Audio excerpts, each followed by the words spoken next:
Hi guys, so we're here at Pasalubong Center here in Candon City.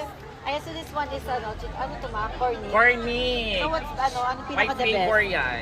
Anong pinaka-the best dito sa Pasalubong Center? Cornic and calamay. Kalamay. Asan yung kalamay? Ay, Miss Lars Pacheco. Oh. Ay, ano daw. So may libre tayong kalamay. Bigyan ng calamay si Miss Lars. Come on. Ay, ito daw. Nag-aagawan sila. Nag-aagawan sila sa... Ayun, Ay, meron pa dito. Ay, Bigyan niyo daw love. ng Mamaghay na ano, muna. calamay. Thank you so much. Talaga?